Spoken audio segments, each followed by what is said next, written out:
was die mooiste mooi vir my. Tot in jou vlaktes waar ek al my drome kry. Tot in jou berge, jou riviere, waterstrome, bekoor jy my. Ek kan vir altyd net hier na jou skoonheid staan. Want waar het ek al ooit so iets gewaar? Jy's beautiful verby vir my, dis hier by jou waar ek wil bly. Suid-Afrika, jy's my mooiste land. Suid-Afrika, ja dis jy wat my dra. Maar wat het geword van ons reënboognasie, wat hande so vat en saam so staan. Suid-Afrika, ja ons sien in die trane. Suid-Afrika, wat rou jou wange, wanneer sal ons leer dat ons mense, ons maak jou sien. Daar is so baie wat ek jou wil vra. Gaan ons betaal vir die letsels wat jy dra? Ek weet die plan was nooit dat ons so moet beklei my land, maar sê vir my. Ek weet dis baie lang van die hoes verby. Jou kop aan zwaar my land, maar sê toch nie vir my. Wat kan van jou word my land?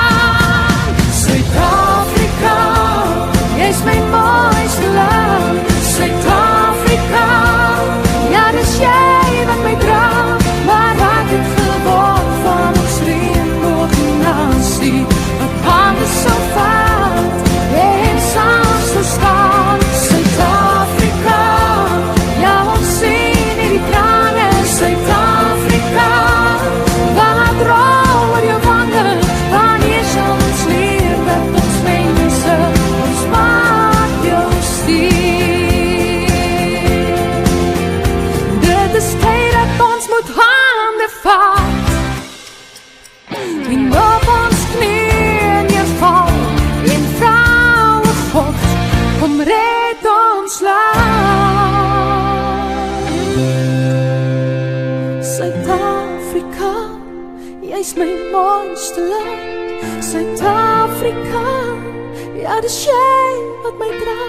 Maar wat het geword van ons reënboognasie, wat hande so vat en saam so staan. Suid-Afrika, ja ons sien in die trane. Suid-Afrika, wat rou oor jou wange, wanneer sal ons leer dat ons mense, ons maak jou sien.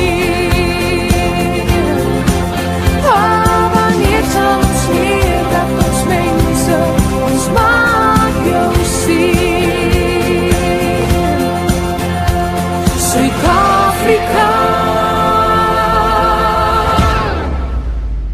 I can imagine what can be and be unburdened by what has been, you know? What can be, unburdened by what has been. What can be, unburdened by what has been. What can be, unburdened by what has been. What can be, unburdened by what has been. What we can see, what we believe can be, unburdened by what has been. What can be, unburdened by what has been. What can be? You know, going to my mind's going blank now. What's happening? What, I can't remember. I'm gonna lose track. My mind's going blank now. What are you talking about? What the hell's going on here? Where the hell are we? My mind's going blank now. I can't remember. I don't know what the hell he's talking about. What am I doing here? My mind's going blank now. Where am I headed? I keep forgetting I'm president. Where am I? No idea. Last night I was on television. I was on a telephone. Rapidly rising with I don't know. COVID has taken more than 100 years. Look, here's lives reflected in the NHEI. America is a nation that can be defined in a single word. I was going to put him in. We're going to seize the ill-begotten gains of Putin's kleptocracy. NATO's purpose is to defend against aggression. Let me make like to be able to... Anyway. My mind's going blank now. What's happening? I can't remember. I'm losing track. My mind's going blank now. What are you talking about? What the hell's going on here? Where the door? My mind's going blank now. I can't remember. I don't know what the hell he's talking about. What am I doing here? My mind's going blank now. Where am I headed? I keep forgetting I'm president. Where am I? No idea. I don't think as the idea that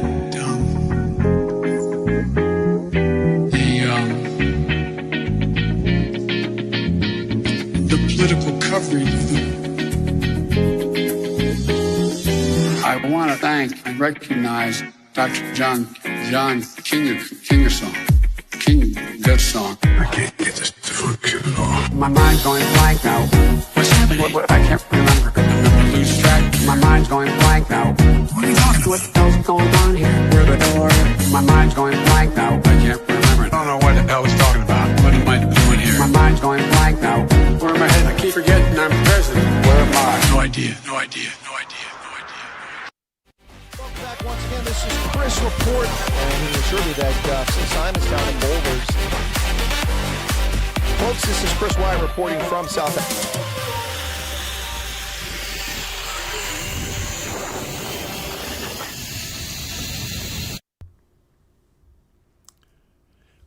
Can't get this thing to work here. My mind's going blank. What the hell is going on here? Somebody stole my iPad. Where's my iPad? It was here. Who stole my iPad? Ladies and gentlemen, one thing political figures definitely give us is entertainment over the past few years. Welcome back to the program, folks around the world, America, Ireland, South Africa, New Zealand, Botswana, China. Where is Andre Jacobs? He's been missing for a while. The Chinese lock him up in prison. I'm sitting here in my K-Way shirt. That's right. Welcome back to the program, folks. It is July 31st. Can you believe 7 months are in the books, done and dusted? 7 months of 2024, a crazy year. Congratulations to Tatiana Smith on her gold medal for South Africa. Congratulations to Simone Biles on an epic comeback on the women's teams, winning the gold medal for the USA. Fantastic. The men getting their first medal in gymnastics since 2008 in Beijing, a bronze medal on the team competition. Congratulations there. Congratulations to the Springboks, the Blitzboks actually, who won the bronze medal, and to the USA Eagle women who won the improbable comeback victory to win the bronze medal in the women's. What a competition in Rugby Sevens, folks. It's well worth the effort, the time, the money, the energy. Well, thank you all for being here once again. I have a headache. I'll try to do my best to work through this. Let me say hello to everybody. And then, look, I was in the basement digging up some things a little while ago, and I dug up a few memories, so I thought I'd show you those. Arc Precision is here. Dylan Combrick is here, and my timestamps are not there again. The software crashed. The first time ever, my streaming software crashed. That's why I was about a minute and a half late. Apologies for that. I was on time, but the software crashed, had to reboot. There's a weird thing going on with Streamlabs. When you open a video, it does that double click thing. And so apologies for that. I had that all set. Every time I do a broadcast now, I have to open the software, go through everything I intend to use, the open, the close, the Rugby banner at the end, the camera, the Firefox, my browser. I have to open them all up so they don't do that because it's very annoying. Unfortunately, when it crashed, I had the option of spending 2 minutes doing that again or just going live. I didn't want to keep you waiting, so I went live. Myra Page, Gavin Comer, Mulray Siebertson from Cape Town, Teresa, Ernst, Sue Walsh, Icono, Backwoods Law's back. Hey, good to see you again there. Pierre Orban, Vilma Erasmus, John Jarvis. Erica's here. Hey, Erica. Got a feeling that ISA fingerprints, you mean ISIS, are on the Hamas leader's op. What? ISA, help me out with that. Israeli security, what's this? I don't know, ISA. Alan Kotza, Gypsy Backpackers, Garrett Gillich, hey, Kanaba, Du, Vilma Erasmus, Gina Mullman, Smee again, James Moriarty, Arctic. Dude, that crazy chick is going to win the election, mark my words. Well, I hope you're wrong, Arctic. That's a pretty frightening prospect for the world. Gus is here, Miss Pumbaa, Sedgefield, Diane McMeekin, and Brian Lawrenson, James Moriarty. Erica, I already said. Crocotopia is back again. And Mark Purchase is here. And Chris, you're like something. I don't know what that is. Stellantis on the New York Stock Exchange. I'm not familiar with the stock. Sedgefield. Backwoods Law Fleshin in from Oxford Nexus of Thought. Good to see you again. All right. And Mike is here. Ulrich Fenter. Okay, so just a few things. I'm going to share these real quick. Then we'll do the news. Okay, so indulge me. Please don't run off. 96 people currently here. So this is an iconic photograph of our unit in the Gulf War. This was taken by, I think, a media organization. I'm not sure it was a soldier who took this, but this is what it was like. As I've told people, the experience in the first Gulf War was like traveling and traversing the ocean, except you weren't going to drown because it was sand under you. But look at this. It's like ships at sea. These are M1 Abrams tanks and command tracks and Bradleys. And this is my unit, 3rd Battalion, 8th Cavalry, according to the experts. I didn't take the photograph, but there you go. So check it out. It's the first Gulf War. And this actual framed photograph was given to me by the guy who was my boss during the war. He gave it to me because he later worked for the CIA and then later worked at the Army War College briefly, and I saw him there, and he gave me this when he cleared out his office. It was a treasured photograph. But look at those hundreds, thousands of armored vehicles. Can you imagine that? There had never been a greater movement of armored vehicles in the history of mankind than what we did there, even bigger than what we saw at Kursk. Yeah, it was pretty crazy. So that was a treasured gift that was given to me, and I'm grateful for it. So I was also, just a couple things, some mementos. So this is a photograph that was taken rather unconsciously, and I say unconsciously because I have my embassy badge clipped to my collar. You can't really see it, but if you're clever, you'll notice it. I was a lieutenant colonel, and I was the chief of the Office of Security Cooperation at Kampala in Uganda. The Center for Civil Military Relations held an event the week I arrived, and the East African Regional Combating Terrorism Seminar was a big event at the big hotel there. And it was 19 to 23 August 2013, the Speak Resort in Munyonyo in Kampala. And so they took a photograph. It was very kind of them. Otherwise, I'd never have this. Appreciate that. That's pretty cool. Check it out. So, and this is on a piece of wood. They mounted it and gave it to me. It's really kind of them. I know I already got a little bit of gray hair there back there 10 years ago. Wow. No, more armored vehicles. I don't know if we have more tanks. There were more tanks in Kursk, but we had more armored vehicles, Nexus of Thought. The movement of vehicles was much larger in our battle than it was in Kursk. But Kursk had more tanks, to my knowledge. And Angola announced a ceasefire deal between the DRC and Rwanda. Really, that wasn't in the news when I was looking earlier. I wonder how true that is. And this is one of those mementos. You know, people give you things. This is very kind. This is from my staff when I left Uganda. So this is presented to Colonel William Chris Wyatt for outstanding dedication as chief. They spelled chief incorrectly. OSC. August 2013, August 2014. Fair winds and following seas. And it's beautiful. Well framed, matted, and all these people signed. It wasn't just my staff. They also went around the embassy and got some of the other folks to sign it too. Really cool, nice gift. Really appreciate that. Very generous of people. These are the things that matter the most. You know, the awards, the decorations are nice. The ribbons are nice, but this is what matters. This is show that people really care. Really nice stuff. So yeah. Anyway, so let's see. Chris, thank you for your service in Uganda. All the best in your next assignment. Patrick, that was the attaché. Colonel Wyatt, thank you for your service and your leadership. Godspeed and blessings on your next post. Ernest Fry, that was an NCO. Who else we got here? Jackie. Some people are just difficult. You made my job pleasurable. I'm going to miss you. Yep. Yeah, that was from Jackie, my local national who worked there. She had worked for some bosses that were very challenging, and she was very grateful that I was the boss because I treated people fairly and we got things accomplished. Yep. It was pretty cool. Thanks for all you've done, Colonel Wyatt. Best wishes, Orrin Struck. I've actually stayed in touch with Orrin a bit. He's an NCO in a reserve component.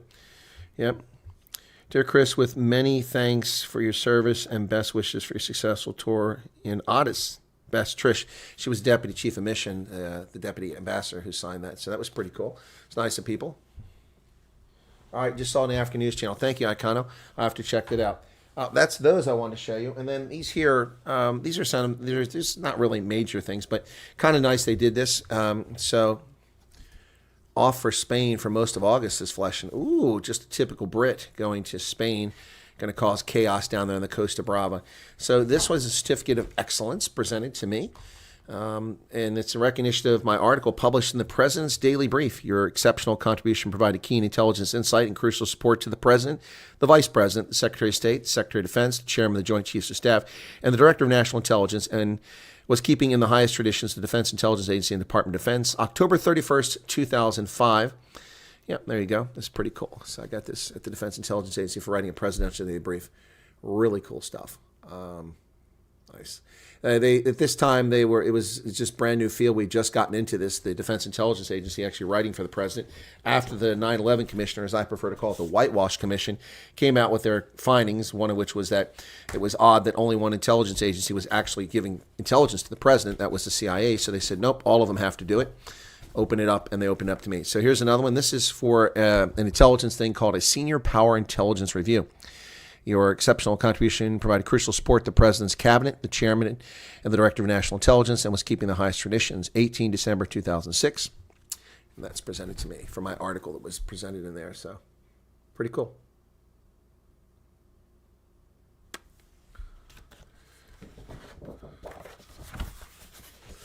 Yep. And then one more here. And then we'll get on with the news.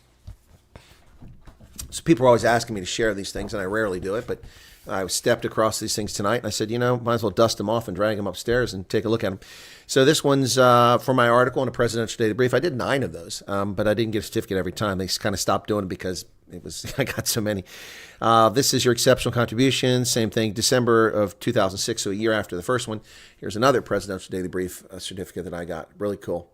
I really enjoyed working. I didn't like working in the Pentagon, to be honest. It's such a massive building and so impersonal. But I did enjoy working with and for the people that I was with there in the Pentagon at the Defense Intelligence Agency. I enjoyed a lot more than working over at Bolling Air Force Base, where the DIA is headquartered at. There, it was. I didn't really enjoy that environment. It was a crappy old building built in the 60s. And then they built a new one. Never got to work in that. I did go in it after it was new, but never worked in it. But yeah, I enjoyed working at the Defense Intelligence Agency. But all my presidential daily briefs, all my intelligence work there, I walk the door, people wouldn't even know who I am. It's 20 years ago. What's your thoughts on Gauteng? Will the mayor be voted out? Yes, the mayor is gone. This Al Jemaya mayor, is they talking about? He's gone. This guy's not going to last. He's gone. He's going to cry, racism. Oh, so they treat black boys. Oh, no black man has ever been treated this way.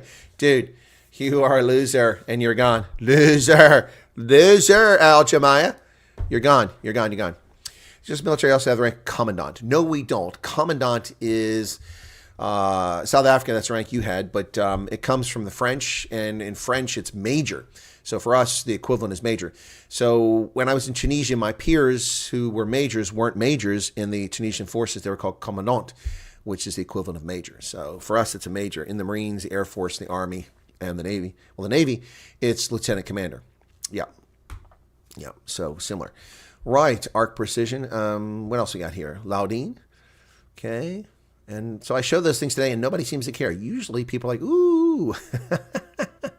That's why I don't show them very often. All right. Always know you come out with nice photos and mementos when you go to the Arctic. The Arctic? Huh? Oh, the attic. I think you meant the attic. No, it's the basement. I have an attic, but I've never been in it. Okay, well, just saw that. So that's interesting, but we'll see if it holds. Yep. All right, so Elsa Vermeulen, welcome to you as well. All right, Sean Gunt is here. Myra Page. Alan says, what about all your CIA awards? Of course, top secret. I don't have any CIA awards. I never worked for the CIA. I've never been given an award by the CIA either. Shame on them. They should have given me an award. I do have an award from the Department of State.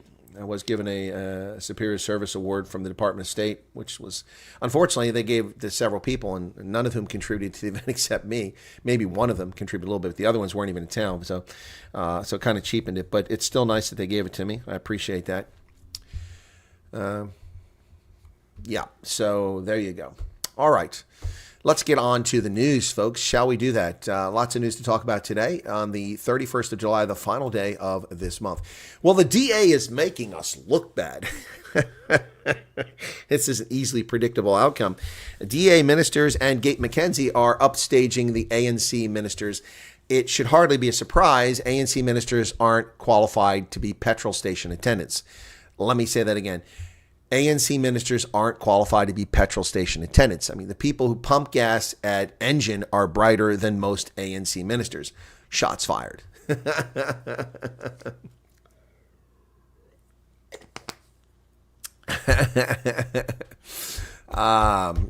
fact that Gate McKenzie is xenophobic doesn't make him right-wing. Yeah, that's what a lot of people say, but it's not the case. All right, let's see if we can't get this to work now. There we go. See how that little flicker went? That's because something's going on in the software. Chris Den, good evening to you. Welcome to the program. Always a pleasure. Hey, folks, you guys should check out Biz News over there. They got some great content. I do find it interesting, though, that they're talking about counterterrorism, and who is the counterterrorism officer, the badge credential counterintelligence agent? That'd be me. Yeah, no, very shocking development in South Africa with the Libyans, and of course on the Twitter sphere, uninformed people attacking me when I posted something. Oh, this is just a proper military training base, and you South African agencies use it. Yeah, and that doesn't change the fact that 95 Libyan nationals lied on their immigration form, saying they came there to do one thing, and they were doing something completely different. That doesn't change it, and it doesn't change the fact that they're all related to General Haftar, the guy who tried to overthrow the government in Libya.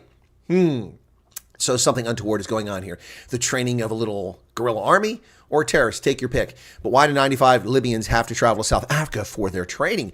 You should ask yourself this question.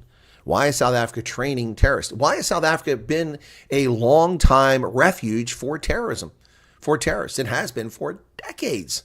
That's right, the terrorists hang out in South Africa. As I said yesterday, just like they did in Bad Kreuznach when I was a young soldier in Germany, we never had any terrorist incidents in Bad Kreuznach, and people always joked around, young soldiers saying, well, that's because the Red Army faction lives here. Well, in fact, they did live there. Red Army faction terrorists actually lived in Bad Kreuznach and had succor and refuge there. That's why they didn't blow anything up in Bad Kreuznach, even though the 8th Infantry Division headquarters and thousands of American troops from the Support Battalion, 45th Support Battalion, from the 8th Signal Battalion, from the Division Support Command, DISCOM, we're all there with multiple sites, some very vulnerable, but we were never attacked, never surveilled, never challenged in Bad Kreuznach. Why? Because the terrorists lived in our midst, and they don't want to draw attention to where they're living. They need a place to go. Artie says we offer cheap training. Well, I can offer cheap training in the deserts of Libya. You don't have to come to South Africa for that. But the DA is upstaging the ANC. Again, that's pretty easy. The ANC ministers, with the exception of one or two, could not work as petrol station attendants. Number one, most of them are simply too obese.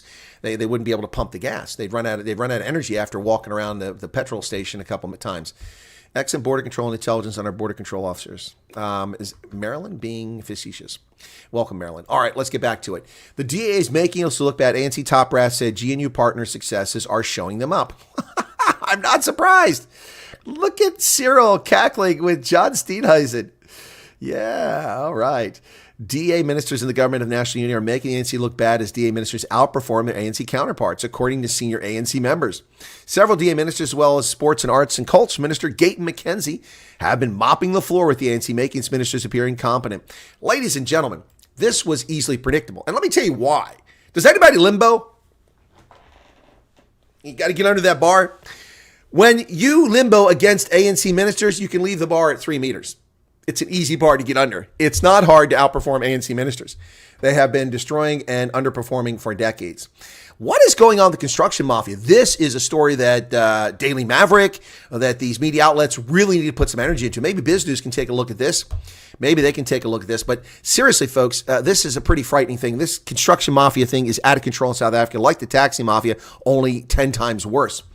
5 alleged Boko Haram gang members. Now, I presume they're called Boko Haram. They're not really Boko Haram, just like the guys in Mozambique are not really ISIS. They just claim to be ISIS. But 5 alleged Boko Haram gang members killed in a Shwane project extortion attempt. A botched attempt at muscling in a road construction project in Bronkhorstbrut led to the kidnapping, torture, and murder of 5 men allegedly affiliated with the infamous Boko Haram gang in Mamelodi. Wow. The 5, Eric Sibiya, Sifiwe Sibeko, Becky Choka, Kyla Pati, and Gladwin Mpanga are believed to be part of a gang of 12 who went to Bronkhorstbrut yesterday to disrupt work taking place on the R568. The men's bodies were found dumped in Cullinan. Ooh, my goodness. Wow. They demanded a 30% share of the project. That's why they went there. Things went awry when they got there. They went there on the strength of information they received from a government official. Government official told them the project was going ahead, but there was no security at the site. So the official is complicit in this. Who is this official? According to the source for News 24, they were electrocuted, their fingernails were ripped off, and they had broken bones because, wow. Folks, this is legitimate businesses can't even do business in South Africa because of this construction mafia. This needs to end. You need look, I'm not saying you should have the FBI, but you need the equivalent of the FBI back in the heyday when Elliot Ness and those guys were busting the mobs. That's what needs to happen here. Wow. Well, Thabo Bester is still trying to get out of jail. This guy is unbelievable, man. Now he says he's not getting fair treatment. Thabo Bester, the murderer. The judge rebukes his over half-baked application. Thabo Bester's attempts to gain access to the Free State High Court and bring a half-baked application relating to issues around his access to legal representation in prison fell flat when fed-up Judge Cagney Musi refused to hear both. Trial date has been set for February 10th, 2025, and all legal representatives for the accused, barring Bester's, indicated they are ready for trial. So they all say they're ready, except for Thabo Bester's. Well, the EFF is causing chest pains for COSATU, the Confederation of Southern African Trade Union. Wow, COSATU, the ANC tripartite evil alliance, they're upset. They're concerned at the MK Party's efforts to attract workers to join TWESU. The Congress of South African Trade Unions is unhappy about MK Party's, I thought they said EFF. I'm sorry, MK. I apologize for that. Comments come after former President Jacob Zuma's party called on teachers and other industry workers to join and affiliate the Teachers and Workers Union of South Africa, TWESU. Wow. So MK drawing people away from COSATU, the historic partner of the ANC. Ladies and gentlemen, this whole issue with Miss South Africa and the young lady born in Soweto, the Southwest Townships, is really starting to become annoying. She's being attacked on social media. Gate McKenzie opened his mouth, stuck his foot in it on social media saying, well, we can't have Nigerians representing South Africa. I'll get to the bottom of this. Well, dude, it's been 2 days. You should have got to the bottom a long time ago. I was able to get to the bottom a long time ago. She's born in South Africa under South African law. That makes her, wait for it. Here it comes. South African. That's right. She's South African. You don't like that? Too bad. Too bad. Her mother was a South African citizen, and she was born there. It makes her South African. Her mother is of Mozambican origins, but that's really not germane to the issue. We want to play this game, then all the Nguni-speaking peoples are Cameroonian. Piss off. Europeans go back to France, back to the Netherlands, back to Germany. Piss off, back to England. Ridiculous. This is silly. She was born there. She's a South African. The fact that she had the bad judgment to hang out with Nigerians is really not helping her case. But she's being attacked. It's xenophobic. And this story is still getting oxygen. Who becomes a South African citizen by birth? Well, this is what the law says.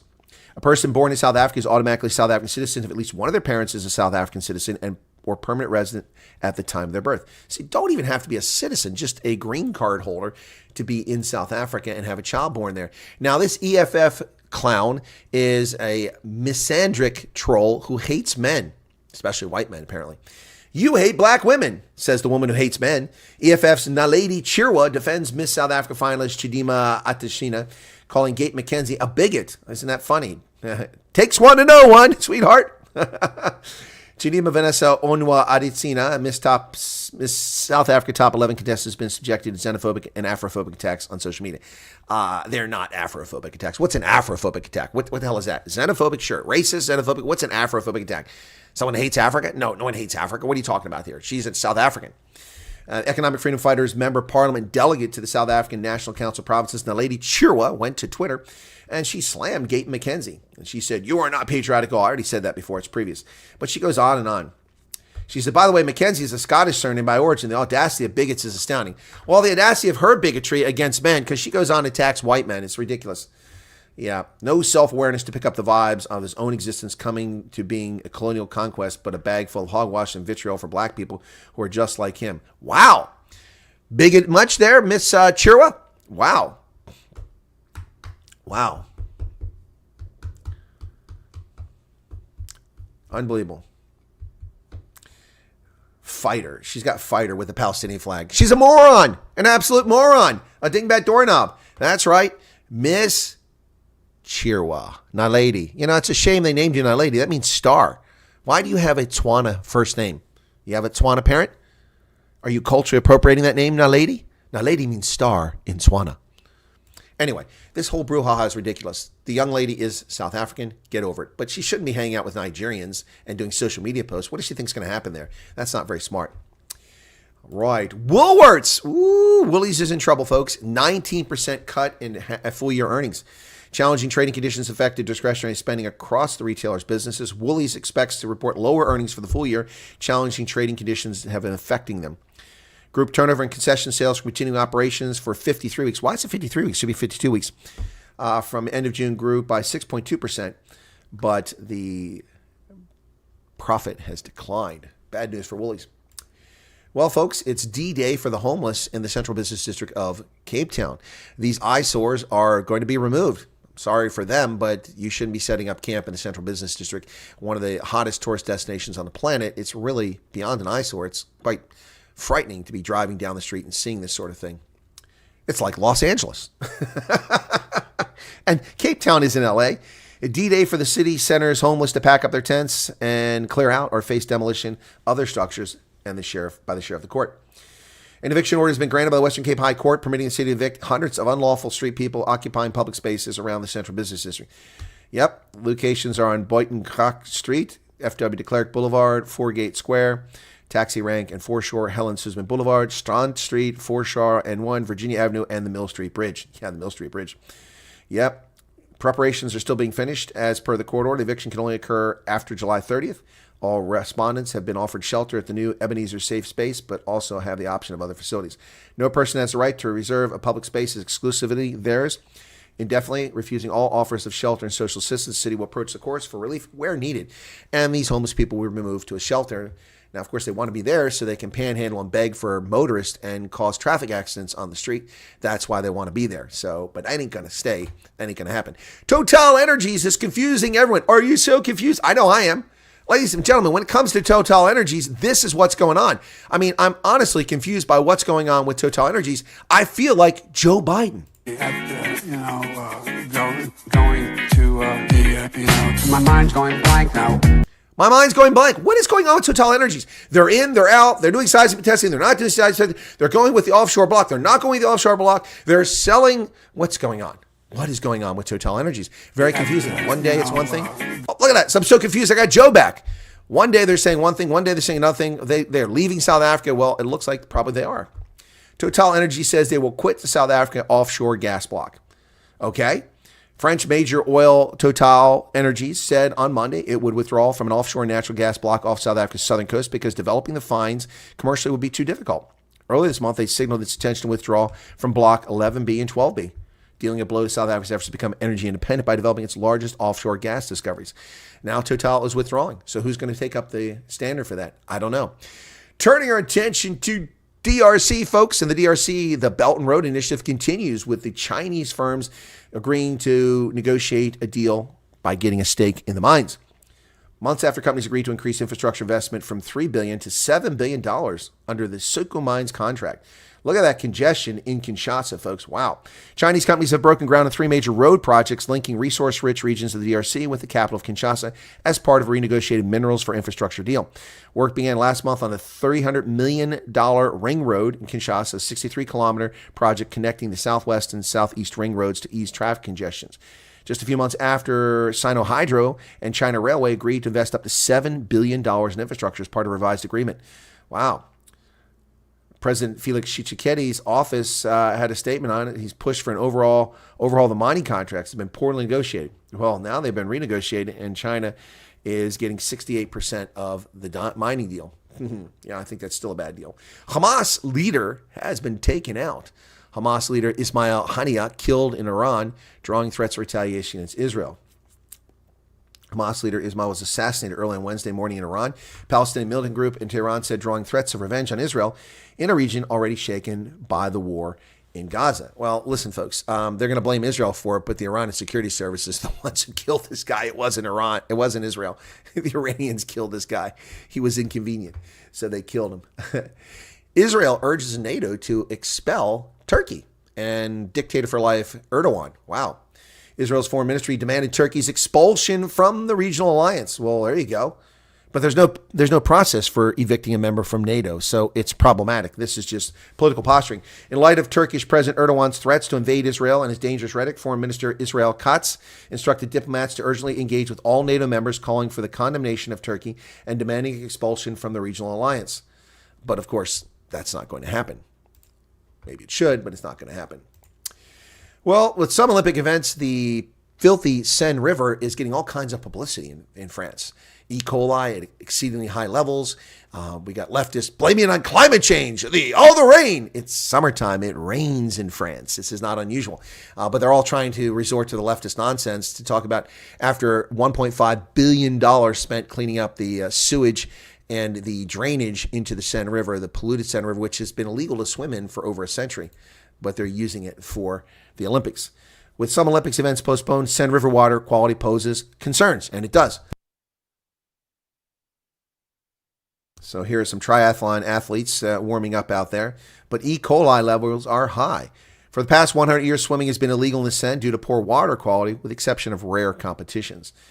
The city of Paris has put a great deal of effort into cleaning up the Seine, said Nicole Yolvan, chief epidemiologist and water quality officer at UF Health.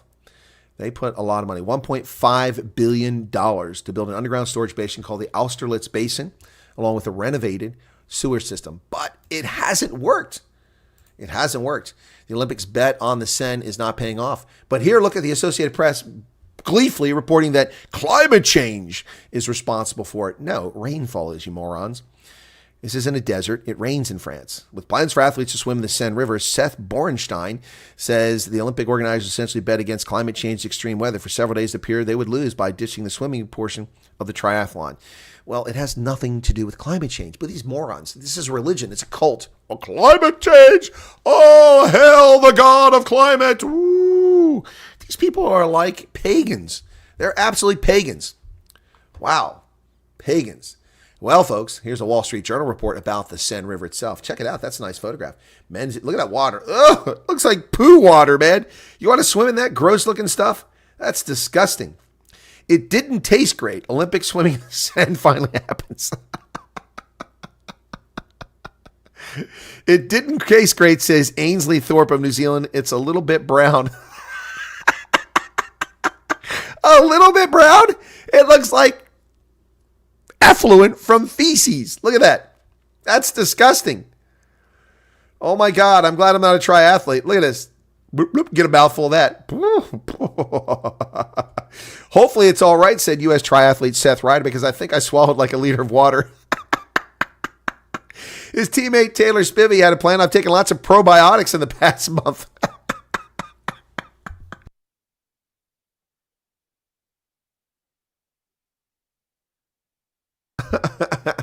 Unbelievable. Poo water in the Olympics. Well, folks, it's not just in America where female guards have sex with prison inmates. Apparently, it happens in the UK.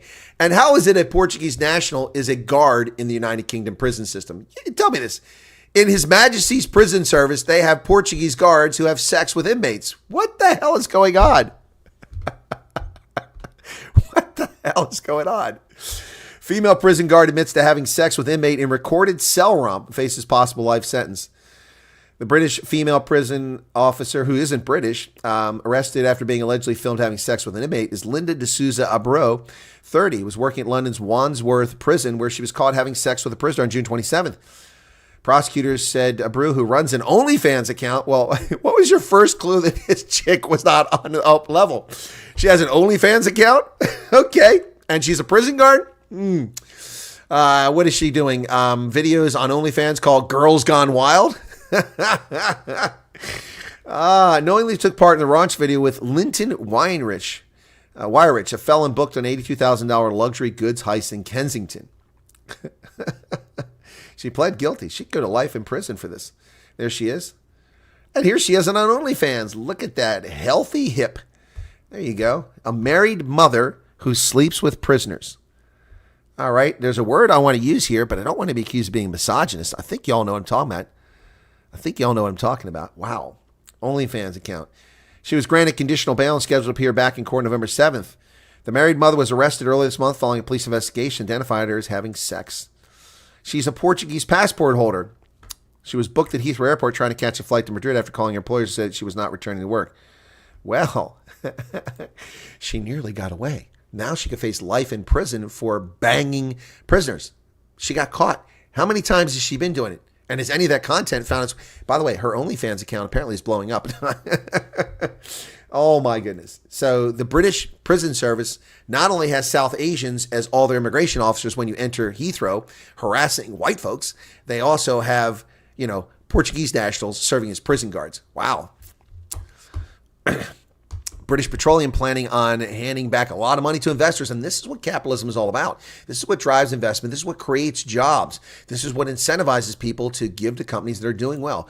British Petroleum, or as they prefer to call themselves now, Beyond Petroleum, oil and gas company to increase dividend and buybacks as quarterly profit beats forecast. British Petroleum shareholders can expect a multi-billion-dollar payout this year after oil giant reported better than expected quarterly profits of almost $2.8 billion.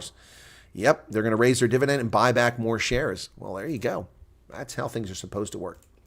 Wind and solar now make up over 30% of the the European Union's electricity. Well, but lignite still makes up Germany's electricity production. While they've eliminated safe, clean nuclear power, largely carbon-free, in place of ridiculous windmills that kill birds and obstruct aviation routes and are eyesores. Report finds that 13 member states generate more energy from wind and solar than coal and gas for the first time in 2024. Report found European power plants burn 24% less coal and 14% less gas. This shift comes despite a small uptick in electricity demand. There you go. EU power sector emissions in the first half of each year. They continue to decline. Look at that. Ooh, isn't that special? But of course, the electricity supply has become unreliable, kind of like South Africa. United States Women's Olympic 7 team have won bronze thanks to Spiff. Who is Spiff? There she is right there. U.S. women win a first Olympic medal in rugby sevens with a comeback victory over Australia.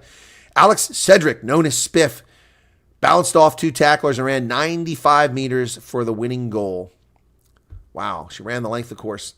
The length of the pitch. Unbelievable. The Wall Street Journal runs a story on this as well, saying the buzzer-beating miracle that broke a 100-year American medal drought in rugby. The long wait for U.S. medal rugby looked set to continue, but then Spiff stepped into it to become a national hero in sevens. Nice dive, by the way, across the try line.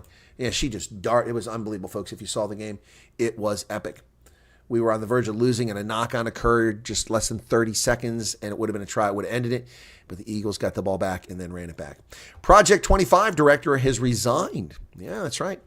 Steps down amid backlash from Donald Trump. The director of Project 25, the conservative blueprint for a potential second Trump term, has stepped down amid intense criticism, including from the former president. Paul Dance, a former top advisor in Trump's administration, steered the project. Yeah, but he's now stepped down. So I don't know what the problem with Project 25 is. There's nothing radically wrong with it. It's simply a reasonable plan. It's 900 pages. It's a bit to read, but it's reasonable. Well, Donald Trump will speak at a black journalist convention. Why do we have black journalists? Do we have white journalists or Asian journalists, Hispanic journalist conventions? Why black? What is this constant we're special stuff? Black journalist convention, and people are angry. Ooh. Set to field reporters' questions at National Association of Black Journalists Annual Convention in Chicago. The event, which stirred controversy inside and outside the group, gives Trump an opportunity to directly appeal to voters of color as he campaigns against Kamala Harris. Yeah, Trump is set to field reporters' questions. Republican nominees question and answer before a live convention audience expected to focus on the biggest issues facing the black community. But apparently that hurts people's feelings. Delta CEO says that the CrowdStrike tech outage cost Delta Airlines $500 million. Wow, that's a lot of money. More than 5,000 flight cancellations. Delta faced deeper disruption, took days longer than rivals to get back on track. Delta's hired prominent litigator David Boies, chairman of the firm Boies, Schiller, Flexner, and notified CrowdStrike and Microsoft to prepare for litigation. We have no choice between not just the loss of revenue, but the tens of millions of dollars per day in compensation in hotels. We did everything we could to take care of our customers over that time. Wow, $500 million losses. This could be a major setback for Microsoft and CrowdStrike. Well, as I mentioned, Trump is attending that event convention with black journalists, and it's hurting some feelings. Trump's plan to address the black journalist convention sparks a backlash. Ooh. The National Association of Black Journalists in Chicago, this is going to cause problems. The co-chair and Washington Post columnist Karen Attiah announced she stepped down after announcing that Trump was going to be there. She said it had nothing to do with it. Trump's history, both with the news media and black people at large, has come under scrutiny amid racist comments and positions. First off, Donald Trump has said nothing racist. This is just lies by the media to try to incense people. his appearance before the black journalists should bother no one.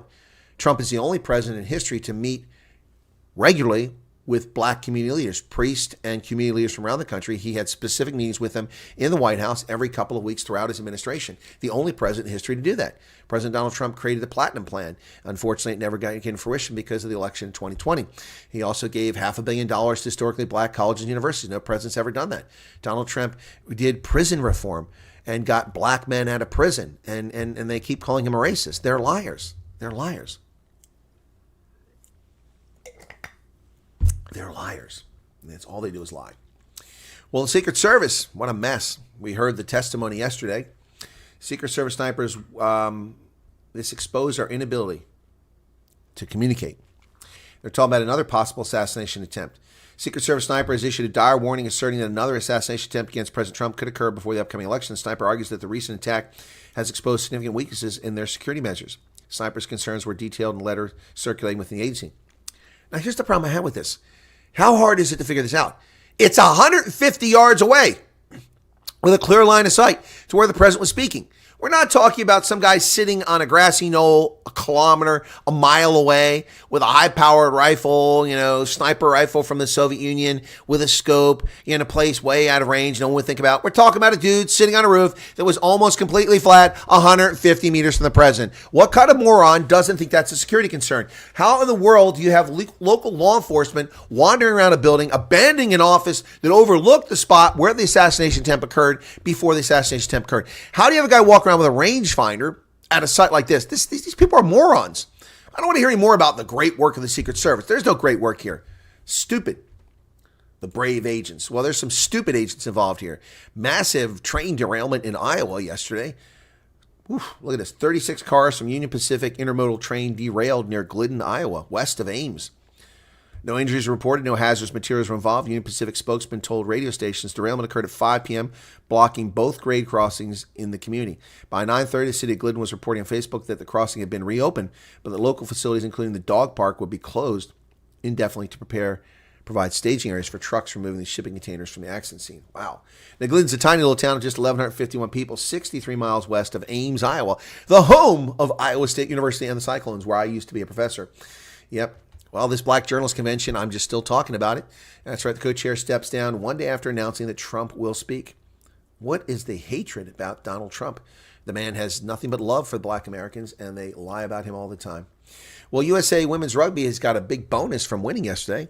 Not the players, but the sport. USA Sevens Women's Rugby gets a $4 million gift from a wealthy donor. Wow. Washington Spirit owner Michelle Kang spoke to the team. Okay, on Tuesday, United States Women's Rugby team won twice. First and foremost, they won their first Olympic medal against Australia, downing the traditional rugby power 14-12 to win bronze, thanks to a late try by Alex Spiff Cedric. Then USA Rugby received $4 million donation from businesswoman Michelle Kang, majority owner of the National Women's Soccer League Washington Spirit, to promote the growth of women's rugby in the U.S. Wow.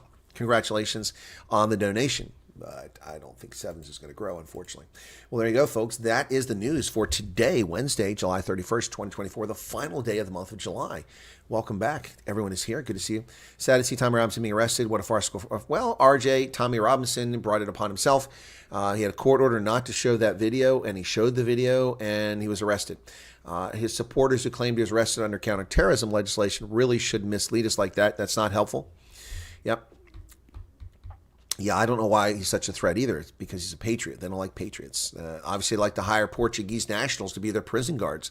They like to hire South Asians to screen people coming in the country. We see how well that works. Yep. All right, what else we got here in the chat? Joe Neiman's here. Hey, Joe, you sent me something in WhatsApp, I think. They won't do anything about the construction mafia. Too prosperous. Yeah, I think you're right about that. Freedom Fund Plus, ACDP, Action SA, and the Patriotic Alliance should be one Republican alliance with full focus on capturing black voters, MK, EFF. Okay. Kristen says, go DA. Okay, that's interesting. Elsa Vermillen. Construction Mafia, very powerful Western Cape. No, it's very powerful everywhere, Chris, not just in Western Cape. I know a Namibian in my neighborhood here by me that left South because of the construction mafia. He used to live in PE. All right, Hendo. Thank you for sharing that. Debaram is here. Welcome, George. Good to see you again. Backwoods, just like being born U.S., you're a citizen if you're born U.S. or any of our territories. Well, there's a caveat, backwoods law. In South Africa, you have to have a parent who's either a South African national or a permanent resident. In America, that doesn't apply, which is unfortunate. It should apply. Anyone can be South African, apparently. No, not anyone. I'm not South African. And Slippery Pickles here. What else we got there in the chat? You can't say homeless. It's not PC. They're not transient. They're homeless. They're abrilos. Isn't that the word in French? Yeah, I forget the word. I think that's it. She's finishing at Woolworths at the end of the month. She resigned. Ooh, shame. Sorry to hear that. All right. China's trying to colonize Africa. See their influence. Yes, Richard Kuhn. They're all over Africa, and I've been talking about this for over 2 decades. They're colonizing Africa. There's a few million Chinese nationals living in Africa. They're marrying locals in places like Tanzania and knocking them up and then claiming land. Yep. And Mozambique as well. Oh, your father worked for Total, says Eric. Okay. It's referring intelligence sport activity earlier. Oh, okay. Intelligence sport activity. I'm not sure what that reference is. What's with this mustache? It's acting up. This thing is, look at this thing. Whoa, it's out of control there. Got to get it back under control over here. There we go. All right. Can't throw out a member of a treaty. There is no mechanism to expel a member of the NATO treaty. They can withdraw voluntarily, but there's no mechanism under the NATO treaty to kick out a member. Israel is just politicking. I understand why they're doing it, but they're just politicking. Water turning into brown poopy blood for France. Exactly. I think we could have avoided climate change and dirty rivers if Greta Thunberg just tried harder. Swimming in condoms. No, I wouldn't swim in the Seine ever. I don't swim in any water anymore. It's just all the crap in water. Swimming in crap, yep. Yep. Okay, no, of course, it's special, important Durban water. Oh, it's Durban water. Poo water.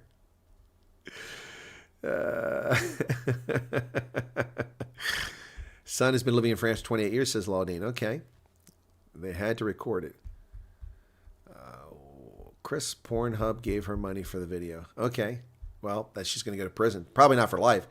Life isn't life in South Africa or the UK. Life, you murder someone, you go for 10 years and they let you out. It's not life. It's a joke. It's a joke. Brings new meaning to the term pork and cheese. Frank and beans. Frank and beans. Franks and beans. Franks and beans. Windmill installation never can pay. That's true. Slot cars on the highway. There you go. Orange Lives Matter.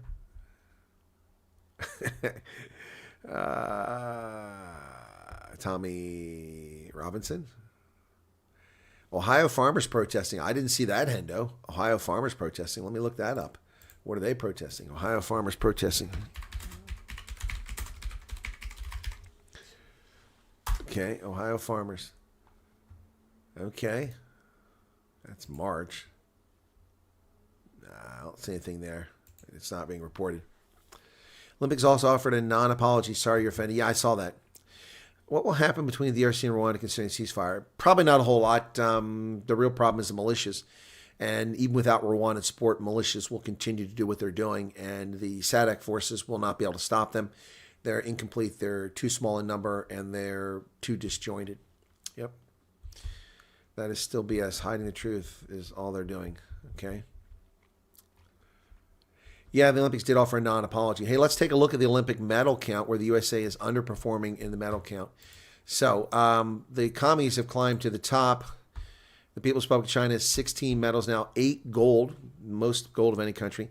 Australia's second, Japan's third, both with 7 gold but 14 medals. France is fourth with 22 medals but just 6 gold. Great Britain, fifth, 6 gold, 17 medals. Korea, 5 gold, 11 medals. And then finally, the United States with 28 medals, but only 4 gold medals. Only 4 gold medals. Continue to underperform, particularly in swimming, where we have 15 medals and only 2 are gold. Very disappointing. In gymnastics, let's take a look at that. What do we got there? Artistic gymnastics. Yeah, the men's team got a bronze, their first since Beijing, and the women with Simone Biles got a gold medal. Congratulations there. So we finally got another gold medal there, but we're way behind in everything else. We'll get a gold medal probably in men and women's basketball. That'll be 2 more. We'll get a lot in the track and field events, which are coming up, but still we're way behind at the moment. And South Africa, last time I looked, still has 3 medals. 1 gold from Tatiana Smith, although she's in competition for another gold medal here, and then 2 bronze medals, 1 for the sevens. Yeah, brilliant stuff for South Africa, but only 3 medals thus far. Western Caucasian race is withering away in the 21st century. Sad for future generations, says Kevin Johnson. Speaking about Olympics, does anyone know who Corbiton is? No idea who that is.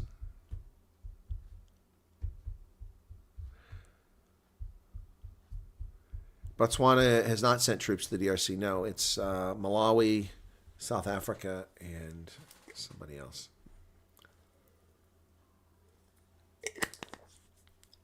I can't remember who it is, but no, they're not there. Botswana has not. The BDF doesn't like to do peacekeeping. When I was in Botswana, Ian Khan was very clear with us. We'll do peacekeeping when you're involved. If the Americans are there in Africa in a peacekeeping mission, the Botswana Defense Force will consider participating. Otherwise, they're not going to do it. They had a very bad experience in Somalia. When he was a young officer in the BDF, he was a pilot flying relief missions up there, resupply missions to Somalia. And when the U.S. went in, we provided intelligence, logistics, security, things to help the Botswana forces do their job. When Bill Clinton cowardly left Somalia after Black Hawk Down, we abandoned our allies there and left them to defend. And Ian Khan never forgot that. Never forgot that. So they're not stupid. They're not going to do fool's errands. They did this. They got hoodwinked in 1998 in Operation Bolias in Lesotho. So the BDF was promised in SADC discussions that South Africans would provide logistical support. They would provide transport for their heavy equipment to get it to the border with Lesotho, and they would work together. And what happened is that the South African National Defense Force provided nothing to the BDF. They had to convoy from Botswana all the way to Lesotho. They got to Lesotho. They went on joint patrols with the new South African National Defense Force. Remember, it's just a couple years after 94. And walking around villages in the mountains of Lesotho. Of course, Basotho were armed. One reason why the country still exists. They retreated to Thabo Bester, and Mshweshwe defended himself in the mountains against the Boers, and they gave up, and he kept an independent kingdom. Up in the mountains, but he kept a kingdom. So the Basotho have a long history of openly carrying long guns, rifles, shotguns. And the South African National Defense Forces on a joint patrol with the BDF, walking around, weapon discharge. The South African soldiers dropped their rifles and ran away. The BDF are like, where are they going? And so the BDF is not interested in fool's missions. They're not interested in fool's missions. Black Hawk Down was a nightmare. Well, it was, but operationally, it was a huge success. Strategically, it was a disaster. They did get all of ID's lieutenants, which was the plan, but at a huge cost. And it's because the Clinton administration withdrew the 25,000 troops, left just a handful of troops there, incomplete resources, and a half-baked mission, and just dumb.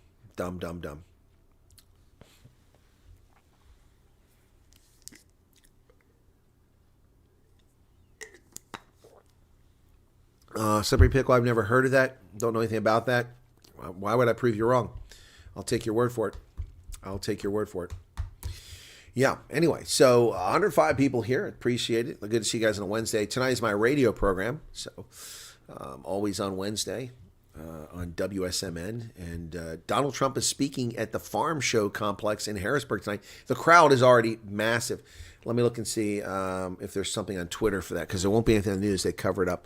So Trump Harrisburg. Let me see. Trump Harrisburg. RUMP.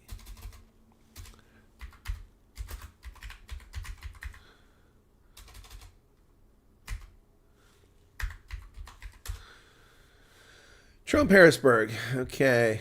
Yep, they're already there. Thousands already lined up. Yep. Crazy. All right, that's music. I can't play that, but yeah.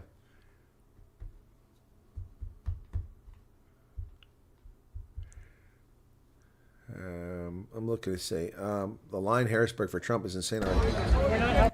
Yeah, here you go. This doesn't start till 7 p.m., and this was before noon. Let me see when this was posted. This was posted half hour ago at 12:30. This is what it looked like at 12:30 in Harrisburg, the farm show. Already thousands of people gathered there. Here you go. Check it out. Look at this. Oh, yeah. Kamala Harris is going to win. Sure. Look at that. Look at that. 7 hours before the event. People standing in the sun, 7 hours before the event, see Donald Trump. Oh, yeah. Yeah, Joe Biden won in 2020. Bullshit. Bullshit. Wow. 7 hours before the event. Here's 10 o'clock in the morning. 8 hours before, thousands already in line. Check this out. This is 8 hours. This is earlier in the day. Okay, we're just after 9:30, and here's the main entrance to the Disneyland line. The barriers here. This first row you see in the front right here. Right here. This is for... Yeah, so people already 8 hours before the event. That's insane. Wow. Wow. At 8 a.m., some of the people slept there overnight. This is from Brick Suit.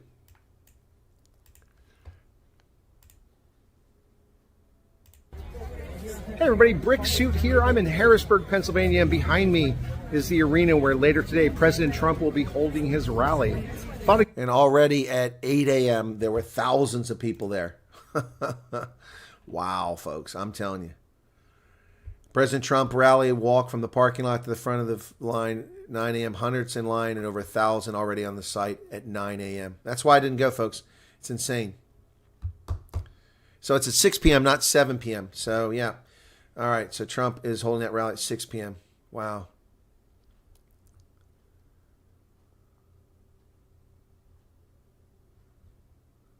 So much to get where I am today. And if you can't relate to that, why am I going to just give you my vote? They need your vote, though. They need your vote. You a brother. They need you. They play the brown and black card very heavy. It's becoming more normal that we just don't want to vote. The election's today. You're going in there. What you doing? Hold on, Ray. Is Kamala black? Yes or no? Is Donald Trump a racist? So much. They're not answering that question. Black guys in a barbershop. Yeah, I'm looking here for the Harrisburg event. Wow. Wow. This one is from an hour ago. So this was filmed at 12 o'clock. And look at this. This is at the farm show in Harrisburg. You ready for this?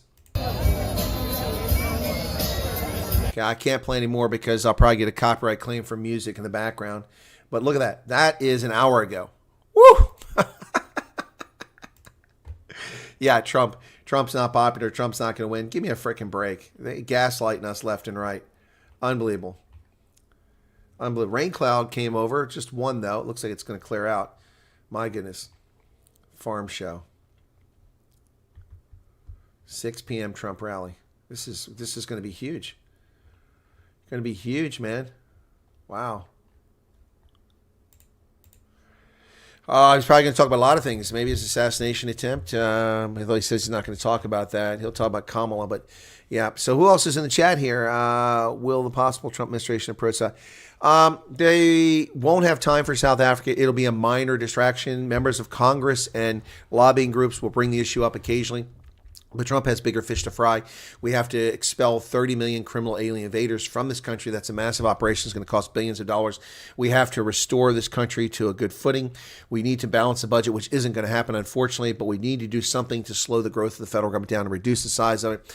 There's a lot of work for the Trump administration. I think the smartest thing that Donald Trump can do vis-a-vis South Africa would be for somebody in his team to say, hey, we need to nominate that guy, Chris Wyatt, to be the American ambassador to South Africa. And that would be the smartest thing, because I would advocate for the United States and also try to serve South Africa as best I can as an American diplomat, rather than somebody that, makes handbags for $15,000 like Lana Marks. Send a real ambassador to South Africa. Someone actually knows what they're talking about. I'm available, Donald Trump. I'm here. You can send me. I'll do it. Lee says, my prayers are with Trump. I love your channel with all my heart. Well, thank you, Lee. It's a pleasure for you to say that. Thank you very much. Thank you very, very much.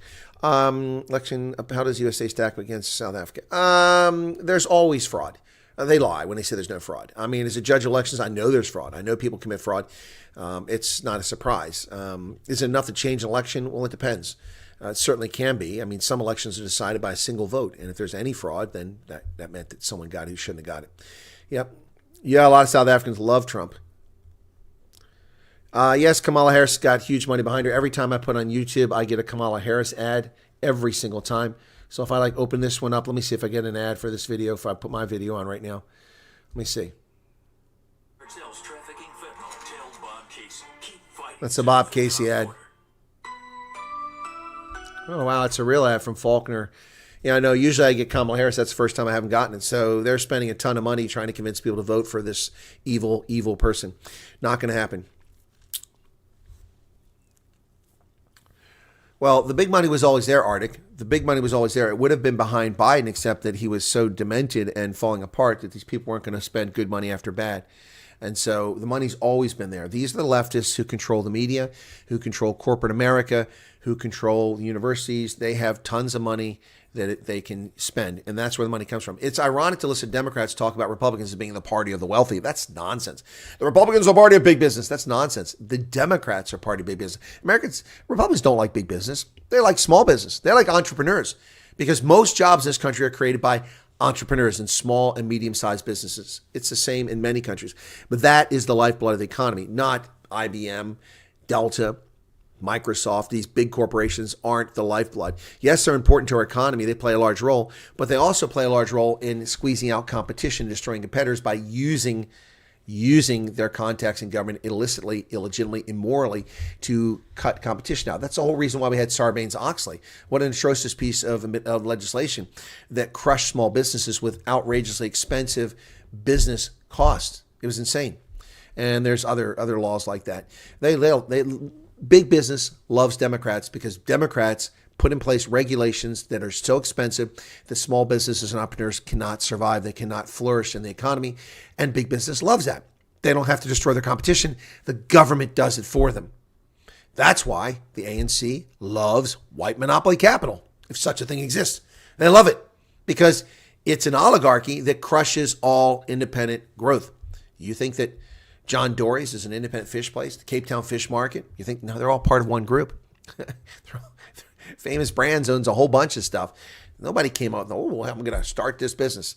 It's rare that you see something like Bootlegger Coffee come along in South Africa. That's a success. Bootlegger is brilliant. A couple guys started, but that's a rarity. It's a rarity.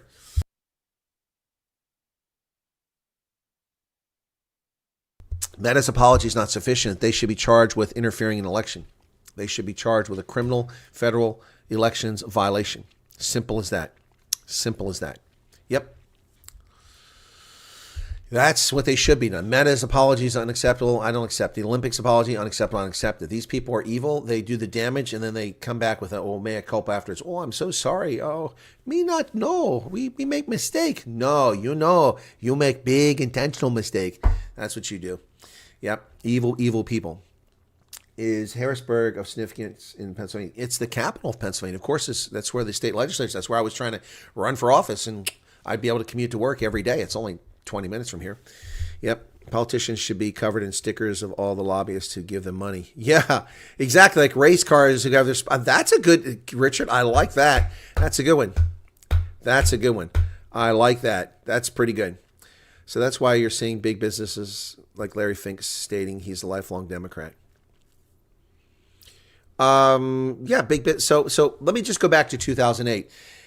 Barack Obama, the sock puppet of the corrupt corporate elites, Barack Obama attacked John McCain as in the pocket of Wall Street, the big money. You go back and look at the donations. At the time I did. Let's see if they're covering up now.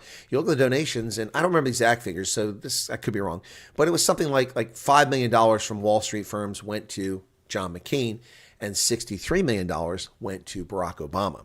But he called John McCain the puppet of Wall Street. Well, I think the puppet of Wall Street is the guy who got $63 million, not the guy who got $5 million.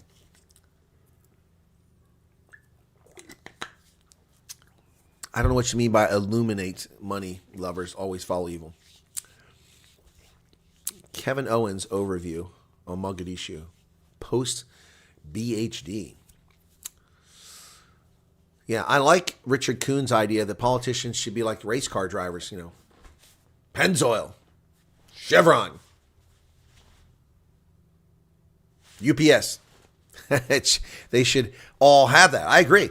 I mean, my opponent who lied in the campaign and attacked one of our other opponents and said, oh, there's a candidate in this race that's backed by a former legislator. It's actually a current legislator. It was Senator Mike Regan was backing him. Backed by a former legislator and dark money from outside here. I don't take that money. I only take small donations from people. The guy's an outright liar. It's a matter of public record. You can go look it up. He got $8,000 from someone named Kennedy. Matter of public record, $8,000. Ladies and gentlemen, for a state legislature race, my opponent was given $8,000. And why was he given $8,000? Not because he's a good candidate, but because that person is a good friend of the current legislator, and so he supported who she wanted. So 8,000 times 19.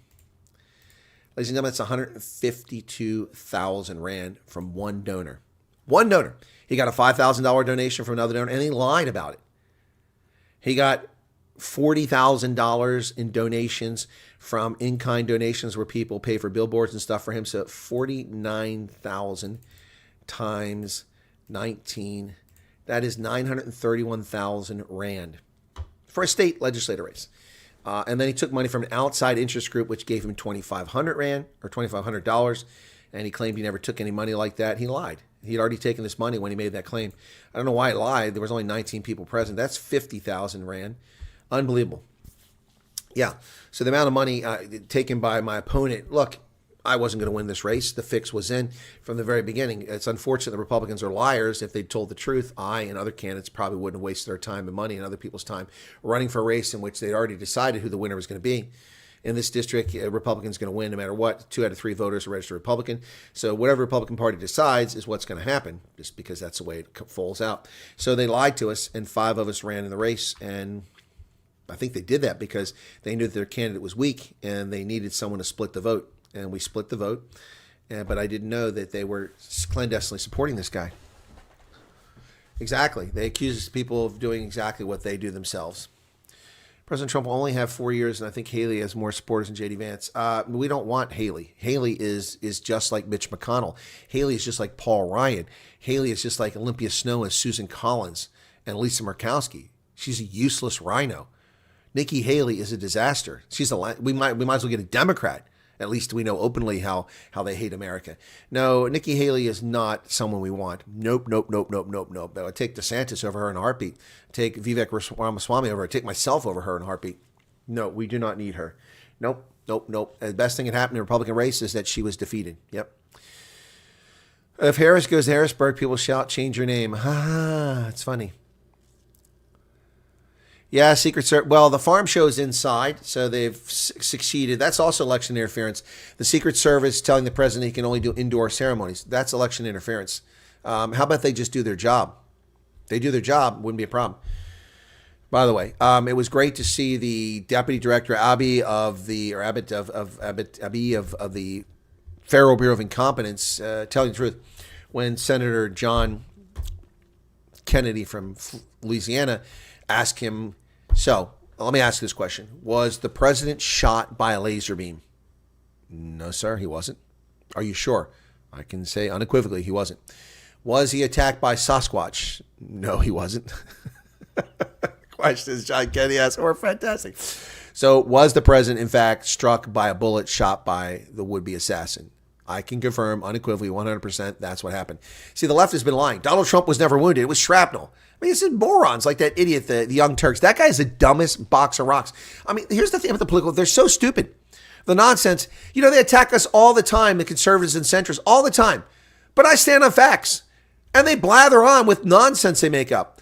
Look, I've discussed conspiracy theories here about the Trump assassination. I don't endorse any of them. I've told you this is what people are going to say, and I've been correct in my predictions because the vacuum and paucity of information. Not because I believe in it, but I'm reporting the news. And I'm predicting the news. And once again, I get many things right. DeSantis is not in the MAGA movement, right? Vivek is. There's no such thing as a MAGA movement. I mean, there's no organization to it. There's just people who wear hats and run out and vote for Trump. And it doesn't matter. You just have to be a conservative. We were here before this MAGA nonsense, and we'll be here after this MAGA nonsense. We were here before Trump. We'll be here after Trump. Trump joined us. Will you ever be on the Valuetainment podcast? I have no idea what that is. What is the Valuetainment podcast? Is it on YouTube?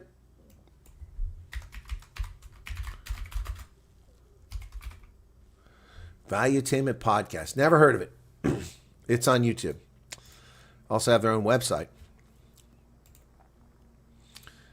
They have 5.79 million followers. Never heard of it. They'd have to ask me to come on.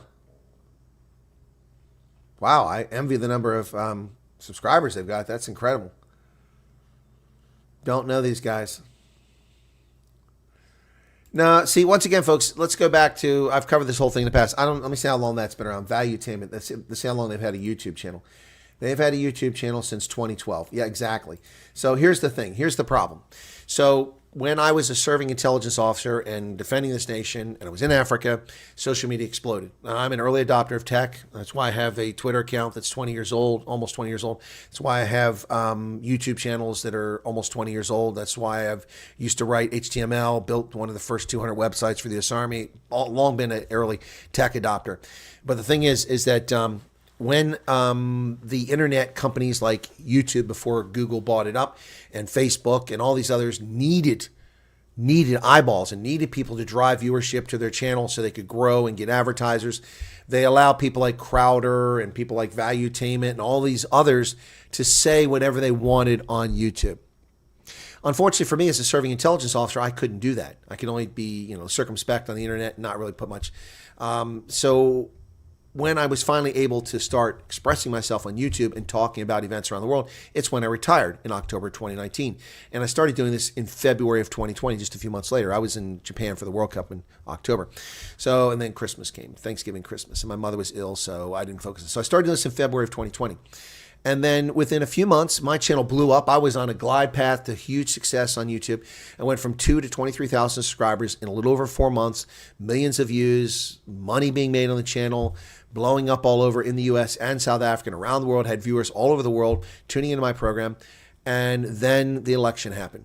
And I reported the facts on the election, not hyperbole, not speculation, not bullshit, not conspiracy theories, but the facts scared the left. They didn't like the left. They didn't like somebody with my unimpeachable bona fides. And so they began coming after me on January 6th, my first warning on YouTube ever for a video, and it just went from there. They ratcheted up. They attacked videos that didn't violate community standards. I appealed it. They put it back. The same day, the same video removed 4 times for the same violation, and 4 times put back, wasted up my entire day. It was just a mess. And then they effectively shadow banned my channels and my production ever since then. So censorship regime came into play when I started on YouTube. If I had started my channel after the election, I never would have been known. Nobody would know who I am. Nobody ever would have found me because all my videos are hidden. My subscribers are unsubscribed. People do not get notifications. Doesn't appear on your For You page. It just, the list goes on and on. So unfortunately for me, I didn't get a chance to blow up and be famous like these people, because they were able to do it when there was no censorship regime. And once you have a massive following, you just kind of, it's like inertia. If you have 1 million subscribers, you're going to have 1 million subscribers. You're going to get plenty of views. You're going to make money off of advertising, and you can do what you want. Whereas I do everything out of pocket, make virtually no money off my YouTube channel, and it costs me a fortune to do this stuff, and I do it out of the goodness of my heart. And I take all kinds of abuse from racists, black supremacists, white liberals. It's really sad. Yep. But it's life. So, whatever. I've been watching Valuetainment for 3 years. Never heard of it. Well, I'll subscribe to it. We'll see what it's about. So I just subscribed to it. Added to their 5.7 million subscribers. Like they're going to notice me. So, Icano, if you want me on there, you need to ask. People wanted me on John B. Wells' program, Caravan to Midnight, and they contacted me. Brandy Wells contacted me to be on there, and I went on there. I've been on there many times. I was asked to go on Alex Newman's program by viewers. I've been on Alex Newman's program several times as a consequence of that. I was asked to go on Gareth Cliff. I made the contact there, and every time I contact them when I'm in South Africa, they have me on. But those things grow just a few subscribers on my channel. It's frustrating, very frustrating, but it is what it is. You can only do what you can do, right? I have no control. I've waited in vain for Donald Trump to create a platform that included all the stuff. He's failed to do it. I waited in vain for this other thing called Creado to come up. They promised to have this program 4 years ago. They're squat there. It seems like a scam to me at this point. Nobody's produced what is needed. I think I'm going to start doing Twitter conversations and invite people to the Twitter conversations. But yeah, I'm not really sure how to do that. One dude in that panel is so annoying, says Hendo. Okay. Many high-profile people went on the show. I've never heard of it, Icono. You want me on there, you need to tell them about it. I can't go there and pimp myself. Other people have to get a ground surge. Hey, you got to have this guy on. You got to have this guy on. No, I knew the Colonel. I knew Ronaldo's channel from before I ever went on YouTube. Back when I was still in active duty, there were two channels that were really talking about South Africa. One was Loving Life from Scott Balson, and the other was Ronaldo. Those two were, those are the two that came to attention. And I watched videos on both those periodically. When I retired, I was exercising every day, walking an hour and a half in the morning, hour and a half in the evening, every single day before my hips started bothering me badly. And so what happened was all that exercise, I would listen in, and I was listening to YouTube. I was actually out near the orchards in Adams County, apple orchards, walking down the road, listening to this conversation. People were calling into Ronaldo, and they were just saying stupid stuff, and it really irritated me. So I said, let me call in. So I jumped in the queue on my mobile phone walking, and Ronaldo was talking to people for 2 minutes. This must have been March or April, maybe April of something like that of 2020. And yeah, I think it was April. So he was talking for 2 minutes, and he took my call at about 20 after the hour. We talked for 40 minutes, and people were like, who's this Oak? Who's this guy? How does he know so much about South Africa? This is incredible. Where do we find him at? And that's what really got it going. And then suddenly everybody wanted me on their program. Roman Kabanek asked me to come on for his predecessor, The Morning Shot. What was that thing called? That show they used to have. I was on there, one of the last guests on the show. And then I did that show with them. And then Scott Balson wanted me on. And these guys in the Netherlands wanted me on. I went to all these programs. But YouTube's not like that anymore. What's that noise out there? Sounds like an aircraft. What else? A subscriber, good content, same as here. Okay. Icono wants to, when you go back to Botswana, South Africa? Well, I just came back, Icono. I just came back a few weeks ago from South Africa. It was a very expensive trip. I got to rebuild my finances. The moment I got back, I had to pay off one bill that was $1,200, and then I had to put new tires on my car, which cost me another $800. So that's $2,000. So that's 40,000 rand right there. The moment I got back, that on top of a bunch of other bills that are due, and I had built up a little extra cash in my account by being frugal during my trip, even though it was very expensive. I didn't buy many things, and I ate crappy stuff. I didn't eat many good meals, and didn't have a lot of people offer me free meals this time. So I was very frugal.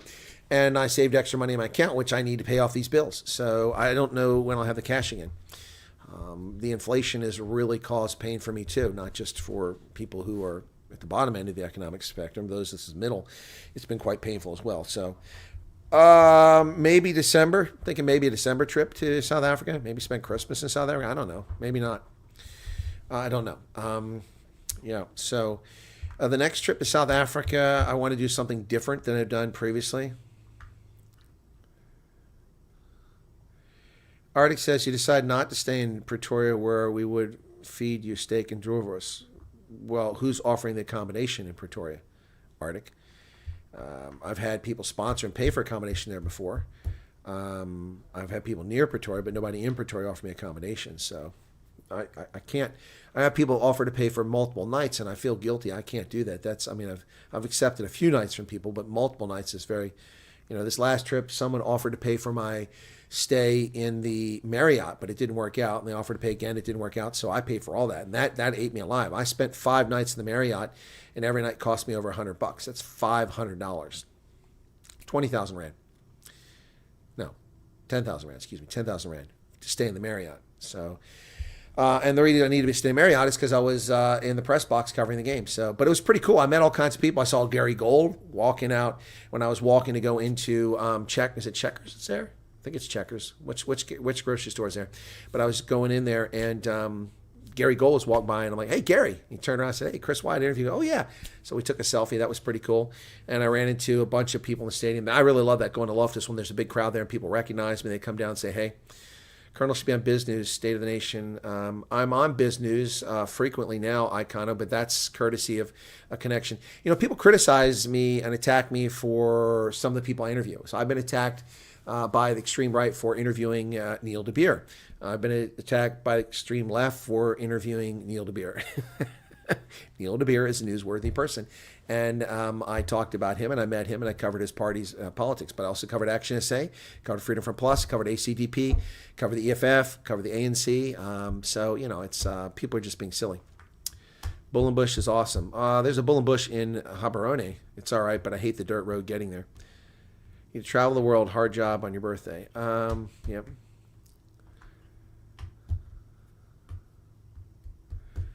Okay. Yeah, State of the Nation. I don't know that one either. State of the Nation. Let me see.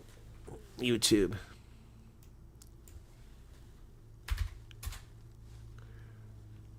Come on, YouTube.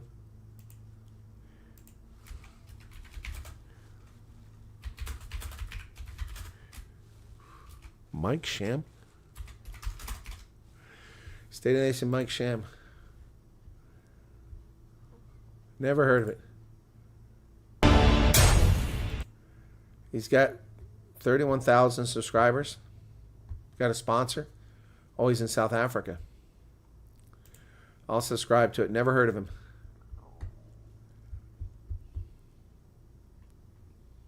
He seems to have a lot of press conferences on here. Anyway, I've subscribed to it. Don't know it. Yeah, I've been on Biz News. Let me see how those things are doing. Biz News videos. And they've been helpful. Biz News, let's see.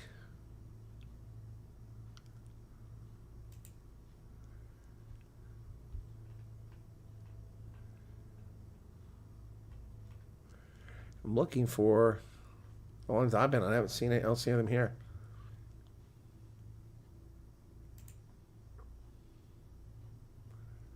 I don't see myself on there anymore. Oh, there it is. Actually, at the top, 18,000 views from 2 weeks ago. It's kind of low. I mean, you know, Neil DeBeer gets 114,000 views. I got 18,000. Agoa and Trump, yeah. Yep, 20-minute view on there. So, yep. Oh, 58,000 views. Why South Africa irritates most African countries. That one got 58,000 views. That's one I did on there. Yeah, I know I've been on Biz News a few times recently. That's a recent development. And I'm doing Megaphone Rugby with MV Valmont. Yep. You guys want to see me on another channel, then you need to talk about me on those channels in the chat. You say, you need to talk to this guy that switched on, this former intelligence officer, counterintelligence agent, strategic intelligence analyst, 30-year intelligence analyst, published author, university lecturer, someone who ran HIV programs, tuberculosis research programs, built schools and clinics, fought terrorists, served in combat, worked at universities, is a published author, speaks multiple languages, most of them in Africa. Yeah, you need to tell people that. If you want to see me on another program. Look, I don't turn down any requests for interviews or for appearances on a program. In fact, unless I know that people are racist, and then I won't do it, or it's a setup. But I haven't really had any setups yet. So I was on Big Daddy Liberty recently, talking about the assassination attempt. I was on Biz News for 3 different interviews in the past week or so. And then I've also been on, what's the one I just did? Oh, I was just on Vena Tutoy's program. I just happened to, yesterday, they invited me in the middle of the program, so I went on there. Yep. Yeah, well, I used to get great views on this channel. Not this one, but the original channel. The original channel is at Real Chris Wyatt, which still has 20,000 subscribers, but they kick them away all the time. At Real Chris Wyatt, I used to get 100, 150,000 views on videos all the time. All the time. If I did anything on EFF, I get 50,000 views or more. But that's not how it is anymore. And it's not just the shadow banning. It's also the fact that a lot less people are watching YouTube than they were during the lockdown. That's just a natural consequence of what's going on. But the fact that I can't get the traction is a bit frustrating. I did pick up 3,000 subscribers in about 2.5 months, which was pretty good. And that's the best I've done in a long time. But I picked up 2,500 subscribers in one broadcast on my original channel when I covered Senegal. 2,500. Do you ever do combat stories? Grasshopper, what do you mean with combat stories? Have I talked about historical battles and such? Not so much. I've talked about my experience a little bit, and I do talk about some of the battles, and I talk about history, but not really combat stories. Yeah. Yeah, I like the megaphone thing. MV and I have a good time. Today we talked about the Olympic Sevens. We talked about Curry Cup and about Major League Rugby. Yeah, Big Daddy Liberty's fine. I enjoy him. Nice conversation. But he rarely calls me. people get tired of politics, and that is a good thing, is all politicians are idiots. I kind of think Botswana is way different now. Yeah, it is. It's not the same country I used to live in. It's unfortunate. Masisi is a nut job. The guy's a wackadoodle. Lilo says, Mikasa Sukasa. Well, are you in Pretoria, Lee? Lots of people. Look, I mean, this is something I have to say. I'm pretty sure Marilyn's here. I'm pretty sure she's here. Maybe even Sean Fulshank is here as well. These are a couple people who offer lodging to me. I've stayed with Cobus Hoffman before. I've stayed with Rebellious Ruth on my first trip. Okay, you're in Pretoria. Well, Lee, that's my favorite town, Pretoria. I love Pretoria. I love going to Cape Town, but I love Pretoria. But if I was going to buy something, it would probably be in Gordons Bay or Somerset West. Just saying. Elsa says, I think people are scared to talk on platforms, especially if you talk against politics and government. I'm not sure what you mean about that. You mean they're scared to invite me on? Is that what you're getting at? Arctic says, I got to shave the beard. Explain why Santa's in the guest room. I don't want to hear it, Arctic. You owe me some droevoors, man. You got me hooked on that stuff now. For my entire adult life, I refused to eat droevoors, and then you buy me some at Linwood, and I got hooked. It's like a crack addiction, man. Bill talking sure, but as I'm getting older here, maybe I don't want teeth to fall out. These are all mine. Maybe I just needed droevoors, so a lot softer.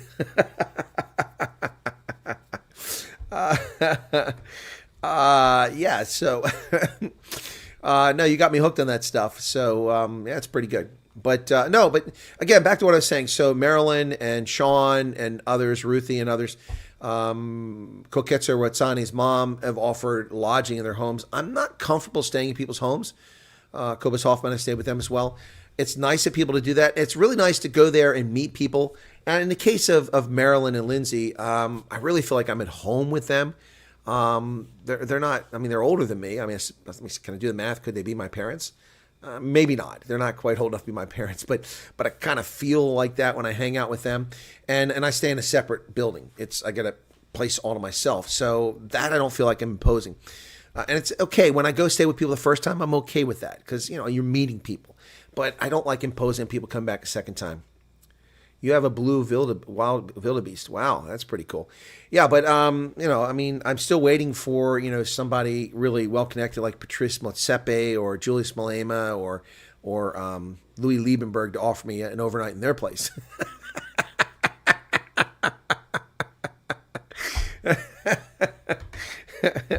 Yeah. Well, I got to do something different for the next trip to South Africa. I'm not interested in going to Kruger. But I've been pretty much everywhere in South Africa.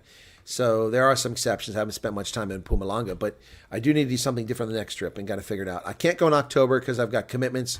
I probably can't go in November. I've got the election at the beginning of the month, plus there's also the Springbok Test match. So I'm not sure when it'll be, December or January, probably January.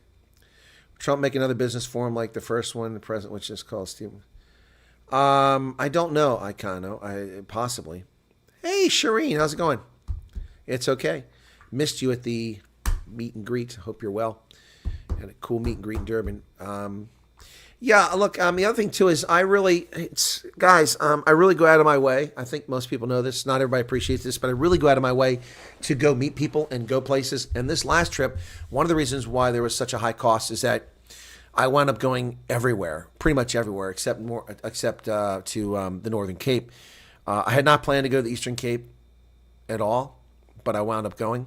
I had not planned to go to Durban at all, but I wound up going. And then I had to go back to Pretoria because the Bulls won and Glasgow won. So the game wasn't going to be in Munster.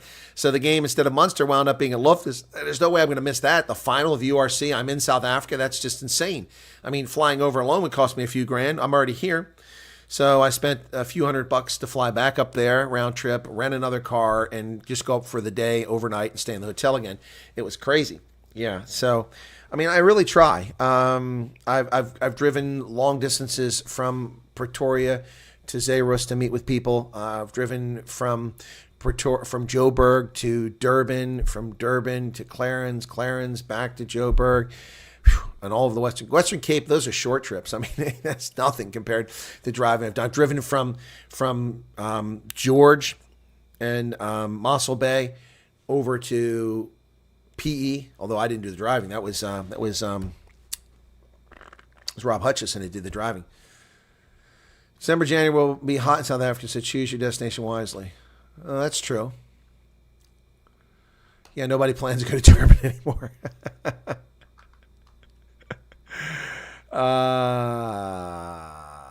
That's funny.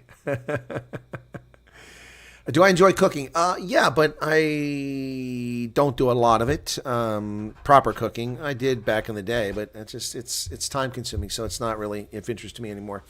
Things that are time sucks really don't interest me unless I get something out of it anymore. It used to be, fishing, no thanks, no interest. Hunting, no thanks. It's too much stalking and time. I don't get anything out of that. There was a time those things appealed to me, but not anymore. With what state would you compare the Western Cape? That's hard. From a topography sense, some of the Western Cape is like the middle of California, Northern California. From the mountains perspective and stuff like that, it reminds me much more of places in the Rocky Mountains. Already says California 10 years ago. Light Rain says, not going to travel around during our election. Times are too uncertain. It'll be fine. It'll be fine. Yep. Yeah, no, it's, anyway, crazy world, huh? Anyway, so, yeah, no, the Western Cape is kind of like California, but it's unlike anywhere else in the world, to be honest. The Western Cape, the views, Somerset West, Table Mountain, even go north to Ceres, and those mountains up there go down to, well, it's not really north, that's really slightly northeast, but go up to Citrusdal and come back down to Ceres. It's really, really nice, beautiful. That reminds me, driving from Citrusdal down to Ceres on the west side of the mountain range reminds me of driving in Wyoming. It looks like Wyoming.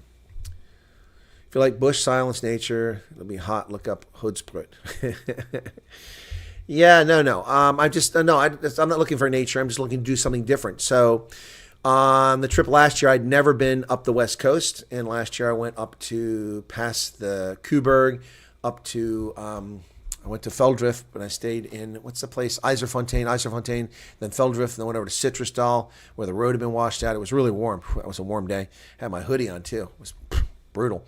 And then went down to Ceres, did some zip lining, came back through the passes, came back down to Wellington through that side.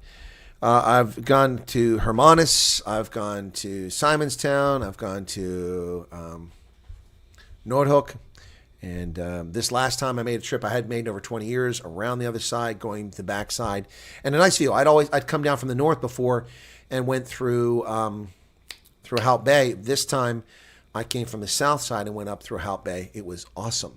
Awesome sauce. Really enjoyed it. Nice stuff. Great. I think that's a better drive.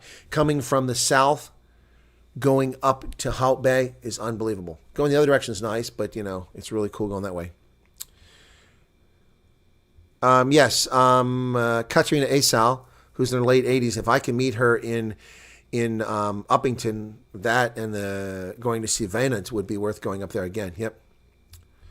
But I mean, so my first trip was really inexpensive. The first trip back in 2022, when I first got back to South Africa after the COVID scam, my flight was only $862. I paid for the first night of accommodation and the last night accommodation because I wanted to make sure what I had. So first night I stayed at the Doubletree near the Goed Shore Hospital in Cape Town. And the last night I stayed in Gordons Bay. All the other 28 nights, someone either provided the accommodation or they paid for accommodation for me or got me a discount and took care of it. So that was pretty cool. So I saved a lot of money on lodging. If you figure $100 a night, that was at least $3,000 I saved on lodging on that first trip. And then a lot of people insisted on buying me food. We go someplace, we'll pay you your dinner. We got it. So I didn't pay for many meals, which helps probably save me another $1,000 on that trip. And then the Sightlanders reimbursed me for my flight eventually, not initially, but eventually reimbursed me for my flight up to Uppington because they asked me to come up to that event and people paid to go to it. So they paid for my transportation. I didn't get anything for preparing there, but just for my travel. And I got it months later, but I did get reimbursed for that. So that cut some of the costs down. When I went to Uppington, I didn't need transportation. I was picked up at the airport by those guys. They took me everywhere I needed to go. So I didn't ever need a car. That saved me a couple $100 not having a car. But it isn't like that anymore. People, the excitement, the rose, the bloom has gone off the rose, and my trips are just happens. It's just another trip. I'm coming back. So, yep. Anyway, Bloemfontein is nice because it has a highway going right past it. Val Cooper's probably here and can't chat. I don't know what's going on there, Val. You need to write to YouTube and ask him about that. Why you're blocked? Write to YouTube. Yep.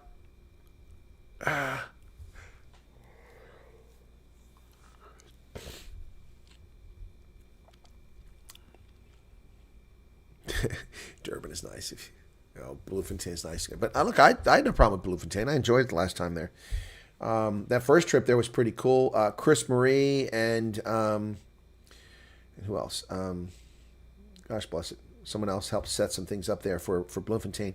I wound up staying in the Gray's Lodge adjacent to Grey College, and I got a tour of Grey College, and then I interviewed Nas Bota for 2 hours. That was really cool. Giuseppe Garibaldi's here. Cool.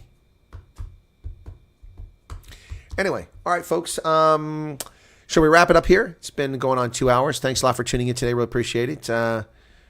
Radical what? Change. Okay. I'm going to wrap it up here. Thanks for being here. I'll be on the radio tonight. And if something breaks, I'll be with you. But unfortunately for the Trump rally, I won't be there. I'll be here. But I don't have the patience to sit in the sun for 8 hours. With my pale skin, I'll be a lobster. Anyway, thanks a lot, folks. Be sure to hit the like button. We're over 100 likes. That's awesome. Always a pleasure to see you all here. God bless. Have a lovely day.